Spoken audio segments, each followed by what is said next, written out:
peu de monde au salon. Comme chaque année, les Parisiens viennent visiter cette immense exposition de peintures et de sculptures.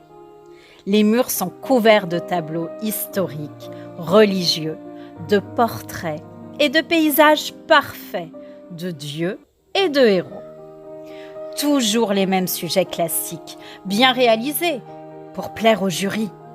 Le jury, ce sont ces peintres de l'Académie des Beaux-Arts qui choisissent d'un œil sévère les œuvres dignes d'être montrées. Aucune chance pour Monsieur Monet d'exposer. Le peintre et ses amis sont découragés. Comme tous les ans, leurs tableaux ne sont pas sélectionnés. Il faut peindre en plein air, ne cesse de répéter Monsieur Monet. Il faut sortir des ateliers. Avec ses 3 amis, Renoir, Basy et Sisley, il part planter son chevalet dans la forêt de Fontainebleau ou au bord de la Seine. Grâce au train à vapeur qui vient tout juste d'être inventé, ils y sont en 1 heure. Et puis, avec ces petits tubes de peinture, on peut peindre où l'on veut. Dans leur café préféré, les 3 amis rencontrent d'autres jeunes peintres. Degas leur présente le célèbre Manet, qu'ils admirent tous, ainsi que la jolie Berthe Morisot. Puis Cézanne, Pissarro et Caillebotte rejoignent bien vite la bande. Tous se demandent comment ils vont pouvoir vendre leurs toiles, les montrer au public s'ils ne peuvent pas exposer au salon. Alors une idée vient à Monet, organiser leur propre exposition. L'événement se tiendra chez leur ami photographe Nadar, qui va leur prêter son atelier. Le 15 avril 1874, 165 tableaux seront exposés par 30 peintres. Mais la plupart des visiteurs choqués trouvent ces toiles bâclées et très mal peintes. Une toile sera particulièrement moquée lors de cette exposition. Il s'agit de la toile Impression Soleil levant, peinte par Claude Monet en 1872. Un critique d'art, d'ailleurs, donnera le surnom d'impressionniste au peintre de cette exposition, d'après le nom de cette toile. Mais pour Monet, qui a peint ce tableau, l'essentiel n'était pas de peindre une vue réelle, mais de saisir les reflets flamboyants du soleil le matin dans le ciel et dans l'eau. Malgré les critiques de cette exposition, les impressionnistes vont devenir célèbres et chacun, à sa façon, va renouveler la peinture. Monet, Cézanne, Sisley et Pissarro aiment peindre des paysages en plein air. Ils cherchent à montrer sur leur toile la lumière et les ombres qui changent au fil des heures et des saisons. Dans ce verger au printemps, Alfred Sisley capte la fraîcheur et la gaieté de cette saison, dans une atmosphère douce et légère. Degas, Caillebotte et Morisot, quant à eux, préfèrent peindre les villes et leurs habitants. Depuis que de grands travaux ont transformé Paris, cette ville leur offre un spectacle fascinant à dessiner.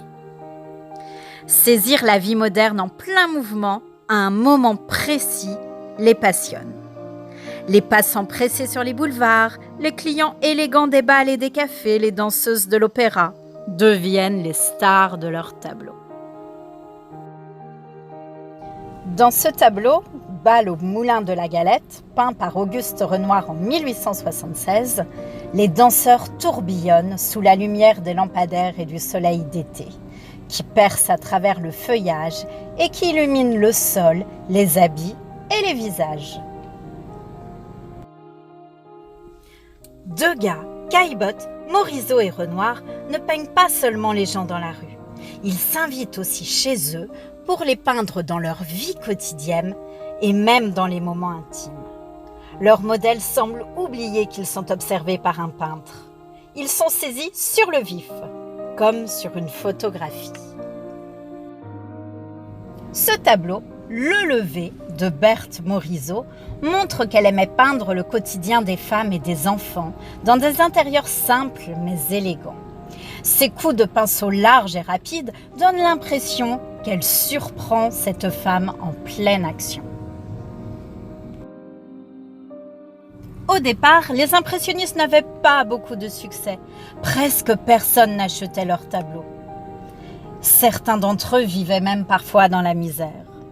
Mais petit à petit, les critiques ont cessé et les marchands d'art ont commencé à croire en eux. Le plus fidèle d'entre eux, Paul Durand-Ruel, les a fait connaître en exposant leurs tableaux en Europe et même en Amérique. Cet art moderne et coloré a alors séduit les musées et les riches collectionneurs français et étrangers. Claude Monet est considéré comme le plus grand des impressionnistes. Toute sa vie, il a voulu reproduire dans ses toiles les effets lumineux qu'il observait dans la nature.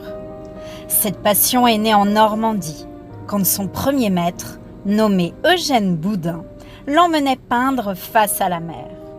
Dehors et par tous les temps, il peignait des ponts, des gares, des cathédrales, et il savait restituer à merveille les reflets de la lumière sur l'eau, dans les jardins et dans les champs. Ce champ de coquelicots, peint par Claude Monet en 1873, montre sa femme Camille et son fils Jean. Mais ici, c'est surtout la lumière d'été qui a intéressé le peintre.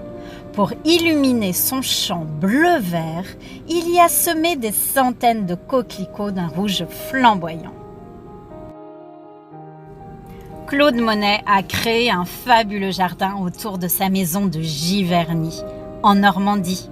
Il l'a dessiné comme un tableau vivant. Il a planté des milliers de fleurs qui changeaient de couleur au fil des saisons. Il y a même fait creuser un étang peuplé de nénuphars et enjambé par un pont japonais. Claude Monet a voué une véritable passion pour les nymphéas de son étang.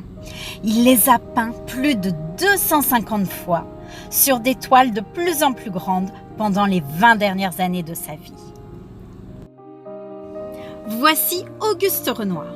À 13 ans, celui-ci décorait des porcelaines. À 21, il apprenait la peinture avec Monet. En allant peindre au bord de la Seine, les deux amis ont inventé le style impressionniste. De petites touches de couleurs jetées rapidement les unes à côté des autres sur la toile. Renoir savait associer les couleurs pour qu'elles se complètent et illuminent ses toiles. Il aimait représenter des gens heureux dans des paysages baignés de lumière et d'ombres colorées. Dans ce tableau, intitulé Le déjeuner des canotiers, peint en 1881, Auguste Renoir y a peint Aline, sa future femme, qui était en train de jouer avec son petit chien. Camille Pissarro est un autre peintre impressionniste qui a appris la peinture à Paris. Mais très vite, il a quitté la ville pour aller vivre à la campagne. Là-bas, il peignait avec passion les paysages en toute saison. Les champs, les villages, les routes, les petits chemins de terre et les paysans l'ont beaucoup inspiré. C'était aussi un professeur, un maître, toujours très patient avec ses élèves qui venaient travailler avec lui. Sisley, quant à lui, est un des plus fidèles amis de Claude Monet. Comme lui, il a peint toute sa vie dehors, dans la nature. Malheureusement, de son vivant, ses toiles n'ont pas eu de succès, à tel point qu'il est mort dans la misère. Surnommé le poète des rives, il aimait peindre de paisibles paysages au bord de l'eau. Mais il peignait aussi très souvent des paysages de neige, des paysages d'hiver, une saison qu'il aimait beaucoup. Voici Cézanne, qui était très amie avec Pissarro. Grâce à lui, il a rencontré les impressionnistes à Paris. Mais très vite, ce grand solitaire est retourné en Provence, sa région d'origine, pour peindre la mer et les montagnes qu'il aimait tant. Là-bas, il a inventé une autre façon de peindre. Il construisait ses tableaux avec des formes simples et colorées, des cubes, des sphères. Tout ceci a beaucoup inspiré les peintres modernes. Cézanne était un peintre très patient. Il peignait lentement. Il pouvait passer des mois ou une année entière à observer un paysage pour s'imprégner de ses formes et de ses couleurs.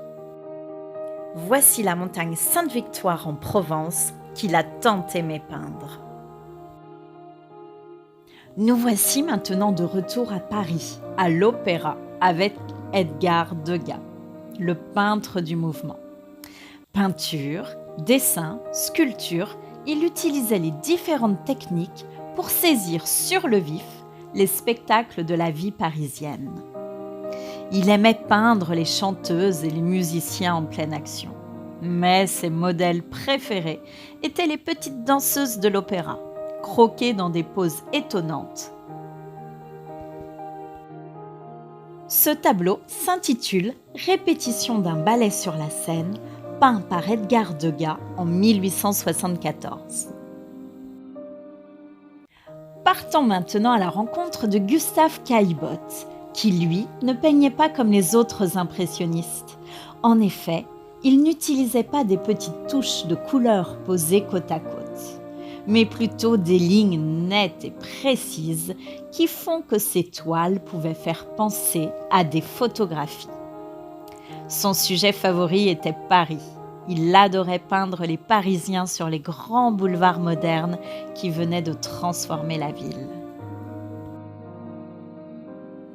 À l'époque des impressionnistes, il n'était pas facile pour une femme d'être reconnue comme une artiste.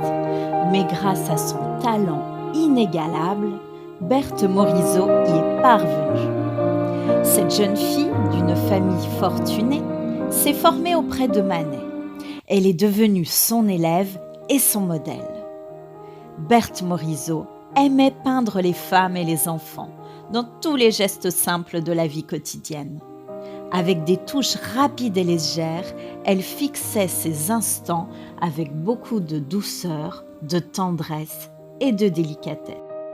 C'est cette atmosphère calme et tendre qui se dégage du plus célèbre tableau de Berthe Morisot, intitulé Le Berceau, et qu'elle a peint en 1872. Aujourd'hui, les tableaux des impressionnistes sont célèbres dans le monde entier. Ils font partie des trésors les plus grands de tous les musées internationaux. Et quand une exposition leur est consacrée, des milliers de visiteurs viennent les admirer. Nous pouvons trouver, en France, des tableaux impressionnistes dans le célèbre musée d'Orsay, mais aussi au musée de l'Orangerie, dans lequel nous trouvons les célèbres nymphéas de Claude Monet, et enfin, il est possible d'admirer de nombreux tableaux impressionnistes au musée Marmottan Claude Monet et notamment le tableau Impression Soleil levant. J'espère que ce voyage au pays des impressionnistes vous aura plu et vous donnera envie de découvrir encore d'autres œuvres.